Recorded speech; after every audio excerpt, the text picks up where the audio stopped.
Can you mail a wax seal? The shorter answer is yes, but there are considerations, so let's dive in.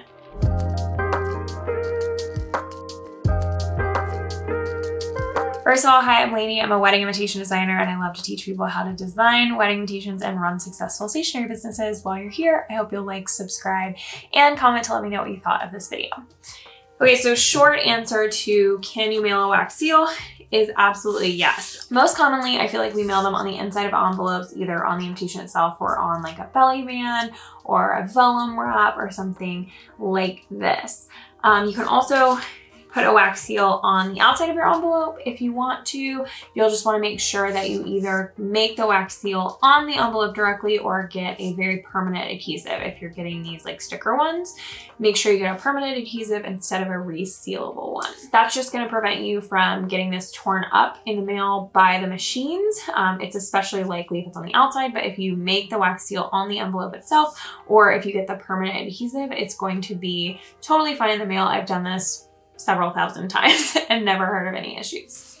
On the inside, you have less worry about it getting torn up by the machines because it is protected by the envelope, but you will still have a consideration when mailing this. The main thing is that it creates a little bit of a bump that you can see here. You can see that this is definitely kind of a bumpy thing. It's not as flat as paper. So if anything prevents the paper from going through the machines, then you'll have to pay a non-machinable surcharge. This doesn't prevent it from going through all machines, because if you think about packages go through machines, everything in the post office goes through machines. But if you can't get your letter through the machine, through every single machine, then you're gonna have to pay that non-machinable surcharge. Right now, it's about 30 cents. It's likely to go up potentially by the time you're watching this video. So definitely check out the USPS.com website to see what the latest non-machinable surcharge is.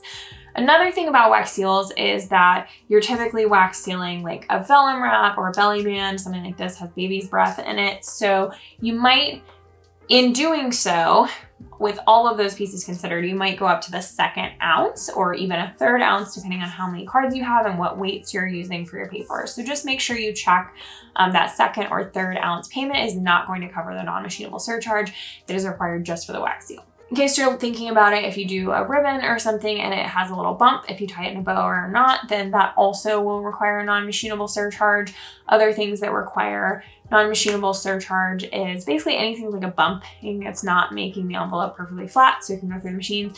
And if it's oversized or even square, then it's not going to be able to fit through the standard machines. And at some point in the process, someone is going to have to hand cancel the stamps or sort it individually.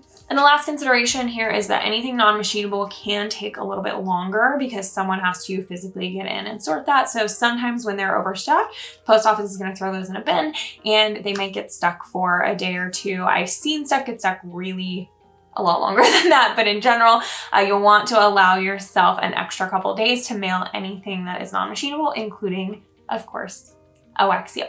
So that's all about mailing wax seals. I have a whole nother video about making them that I'll link in the corner for you. And if you're interested in adding wax seals to any of your invitations, check out our shop and you can add wax seals, vellum wraps, ribbons, any kind of embellishments that you want to any of the suites in there. I hope you enjoyed this video. Let me know what you thought. And while you're here, check out some of our other videos about wedding invitation design. Thanks, everyone.